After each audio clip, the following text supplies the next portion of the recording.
Predict, pick, and prevail in your fantasy football leagues with Nick Giacobbe and Nick Cap. From breakouts to busts, superstars to sleepers, these are the guys that will help you achieve fantasy glory. This is the PrimeTime Fantasy Podcast.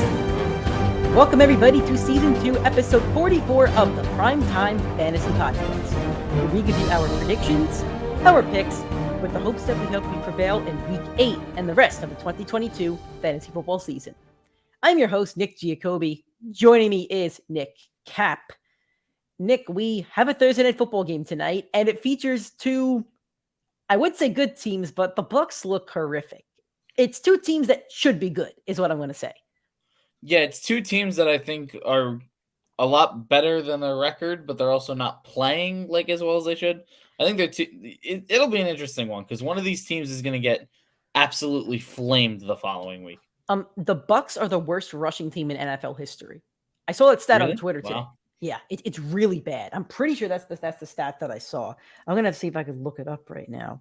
Bear with me for 1 second. I'm gonna see if I could find it. I thought that was it. I can't remember the guy that was. Crap. I'm not gonna be able to find it. Oh well. Anyway.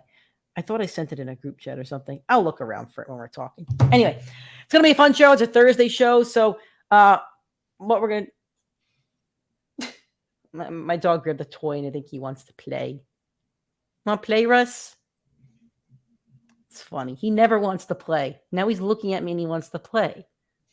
Unbelievable. Anyway, if this is your first time listening to us, I don't always talk about my dog, but sometimes I do. Thank you so much. You always talk about your dog. You love Russ, not the one playing in London. Oh, I still love him. I just like making fun of him too. Not the guy doing his high knees on the flight, but oh God, man. That's a hilarious story that Russell Wilson is doing high knees on a flight for 4 hours, dude, and the media had to find out about it. Come on, man. I love him. Like Melvin Gordon definitely leaked that. There's no one else that would have. He's behind me, but he's such a dork. Like Mr. Unlimited, get out of here. He's gonna go into London and throw for like 100 yards and 2 picks. Anyway, if this is your first time listening to us, thank you so much. We do the show on Mondays, Tuesdays, Thursdays, and Fridays. This is our Thursday show. We talk about the news of the week from the Wednesday practices since we're recording on Wednesday night, and we talk about Thursday night football, giving you a full preview with projections for that. The rest of our shows, are talking about the waiver wire, the weekly recap, preview for Sunday, et cetera, et cetera. You can find the show on all audio streaming platforms, iTunes, Spotify, Anchor, Google Podcasts, basically anywhere where you find the podcast, you find us, the PrimeTime Fantasy Podcast. If you're on YouTube and would rather watch the show, go to our YouTube channel, PrimeTime Fantasy Podcast. We also do a live show every Sunday at 8:30 a.m. Eastern Time. Facebook, Twitter, and YouTube, PrimeTime Facebook and YouTube, PrimeTime Fantasy Podcast, Twitter, PrimeTime FF Pod. Keep connecting with us on social media, Twitter, Instagram, TikTok, PrimeTime FF Pod, Facebook and YouTube, PrimeTime Fantasy Podcast. All right. Get to the news and injury updates. Going to start off with the news, which is the way that we're doing things now is basically we have a news segment, and then the injury segment or the injury part of it is just going to be like a practice report kind of thing from Wednesday. So big news of the day, which I believe is the biggest news, I don't know if you think differently, is that Mike Williams is to miss a minimum of 4 weeks on bye this week. So 3 football games, basically.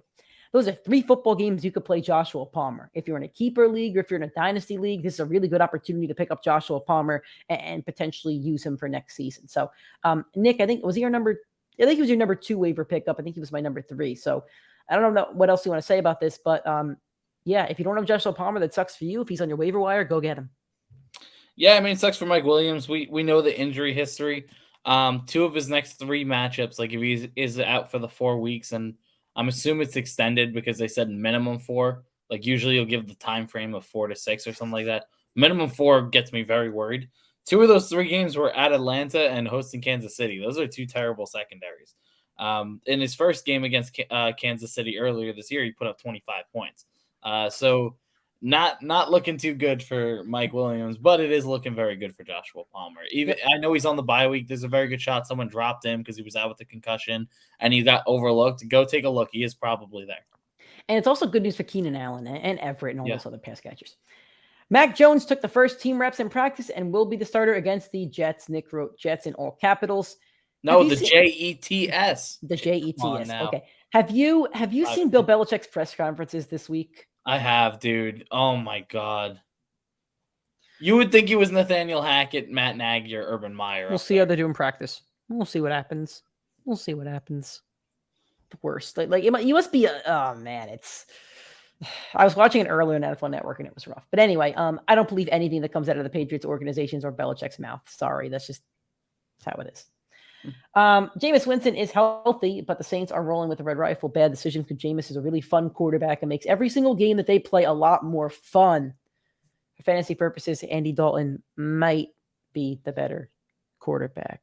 I'm whispering that as low as possible. He's definitely better for Alvin tomorrow. But I love Jameis, so anyway. We all love Jabu. Kyren Williams was designated for a return from the IR. Still not expected to play this week, though. This is a really fun quote. I like this one. The Bears are going to continue to split time at running back between Khalil Herbert and David Montgomery, said head coach Matt. I don't know how to say his name. Eberflus. He said he really likes the 1-2 punch. They both bring an added element to the game for us. Note the Bears also lead the NFL in rushing yards. That's a note from Nick. Good job, Nick, on that. That's a great note for Khalil Herbert, guys. You know, I'm a Khalil Herbert guy. I own him in 2 leagues, including my dynasty. I just want to say something real quick. I want to chime in for a second. I got some dirty looks when I said that Bears coaching staff is very underrated, that defense is underrated, and that team's underrated. Well, they just absolutely slaughtered Bill Belichick, and I don't think we've ever watched a rookie head coach slaughter Bill Belichick, especially in primetime. So that was absurd. It was an absurd game. I didn't expect that, but Montgomery's clearly the better back. He fits the scheme better. I just feel like, I'm sorry, Khalil Herbert. Khalil Herbert fits the scheme better. Herbert's clearly Herbert's the better. Herbert's the better back and fits the scheme better. I feel like they're just using Montgomery for the sake of it at this point almost. It's weird. I don't think he has a fit. I don't know what his contract is. I don't think he's gotten a contract yet, though.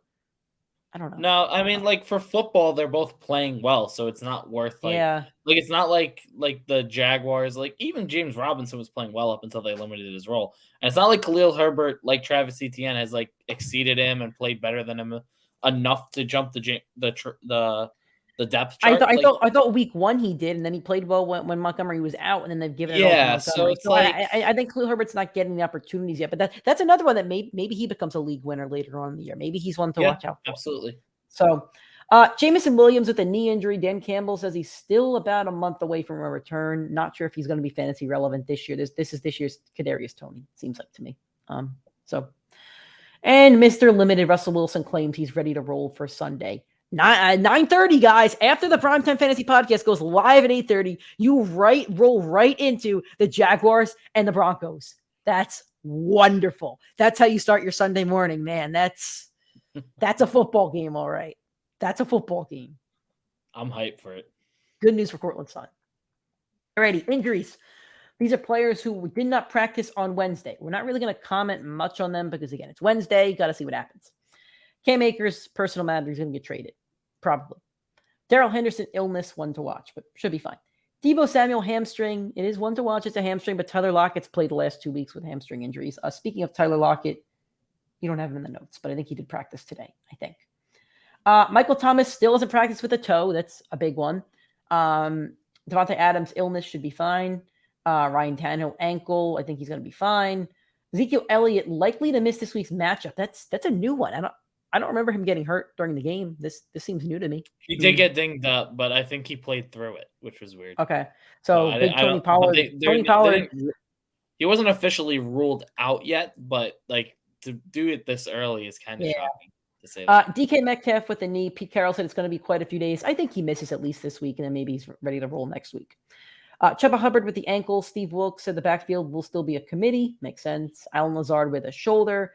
Darren Waller with the hamstring. That's not good because he missed last week with the hamstring. Looks like a more serious one. And Dalton Schultz with the knee. That's a rest date. I mean, he's fine. Okay, limited Wednesday. James Conner ribs and Darrell Williams knee. That's encouraging for the Arizona backfield, except I have Eno Benjamin in 2 leagues, so that's not encouraging. I don't root for injuries, but I do root for my fantasy team. There's a difference here. Full on Wednesday. DeAndre Swift with the knee. That's good. And Elijah Moore is expected to play on Sunday. So I don't know if you have any comments about any of these injuries, but I personally don't. We got to see what happens tomorrow and Friday. Yeah, I think I have some takes, but I'll save them for tomorrow's podcast. Okay, sounds good. Alrighty, moving on to the Thursday Night Football preview. Bucks and Ravens going to give you a projection, and we're going to let you know if they're going over or under. So let's start with the quarterbacks. Lamar Jackson's ESPN projection in standard PPR leagues is 21.2 points. Does he go over or under? He's going under. I was talking about it on the key takeaways from Monday's episode, but Lamar has not been as good for fantasy as he was earlier on in the season. He's the QB4 on the year, but it's extremely misleading.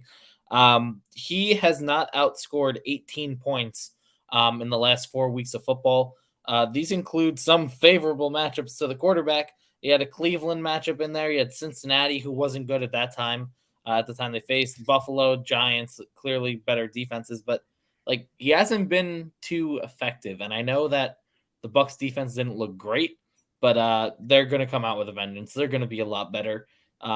Could Lamar break this number? Sure. Do I think he will? No. The last 4 weeks tell me otherwise. All right. I also agree it's going to be the under. Bucs have a pretty good defense, and the Ravens haven't looked shaky. I don't think they look as elite as they did, in the first few weeks, but I'm going to say the under here. Tom Brady, 17.5. How many games over 17.5 do you think Brady has had this year? 1. He has 2. So a little better than you might have expected, but no, I'm going with the under. I know it's a favorable matchup, but that offense does not look right. I'll go with the over because the Ravens are giving up the 6th most fantasy points to quarterbacks, and we still think the Bucs are a good team. Like at some point they have to show it, and they just got embarrassed by Carolina. If they don't show it this week, then I don't know how much heart they have in that team. So I have a fun stat for you about the Baltimore Ravens. Yeah, let's do it. If you take out their week 2 matchup to Tua, where he had the 6 touchdown massive game, the Ravens defense actually ranks just outside the top 10 to opposing fantasy quarterbacks. It's still a bit favorable. It's not as favorable. It's still a bit favorable. No. Like 10 best teams against okay. Like 10 so it's not okay. Well, I just feel like if the Bucs are going to turn it around at some point, like prime time Thursday Night Football, if they go out here and look really flat, like I don't know, man. They're getting Todd Bowles. Yeah. The Gus Edwards is projected 8.3 fantasy points over under. I just watched Chuba Hubbard and Deontay Foreman both go over this number. Gus Edwards on the better running team in football. I am going with the over. I'll say that as well. How about Leonard Fournette at 14.6? Well, I probably would have said over until you gave me that stat about how bad they are at rushing. So I wish I forgot to even look for it. I'm going to go with under. I'm gonna go with yeah. Yeah. I will say I'll say the under. Hold on. I got it here. Is this it? Yeah.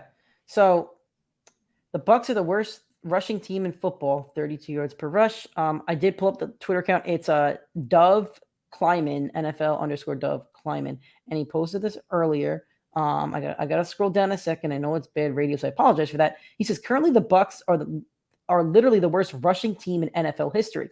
So fewest rushing yards per game, single season since 1970. The worst is the Chargers in 2000 at 66.4.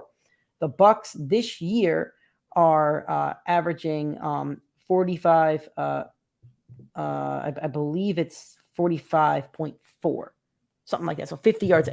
My point being, the season's not over, but right now they're averaging less than what the Chargers did in 2000, which is the worst rushing team in history. So yes, they're not very good at rushing the ball. They don't garner a lot of rushing yards over that team. All right. Rashad Bateman, his projection's at 11, which I think is way too high.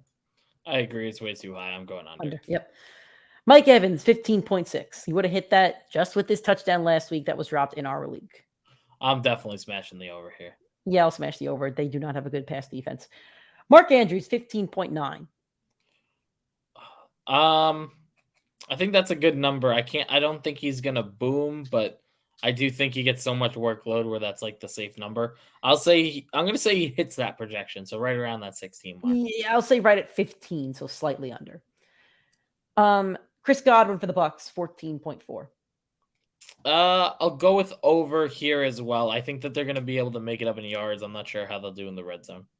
I'll go with the over as well. Are there any other players you think should be playable? Devin Duvernay, Rashad White, anybody else you think that might be playable here? I know there's some sneaky plays, but nobody I'm personally comfortable with. Yeah, there's the tight end Auden for Tampa, Tampa. who I don't think's a terrible play, but I'm still, I think the Yeah. tight end position's been a lot better this year than in years past. Yeah. All right.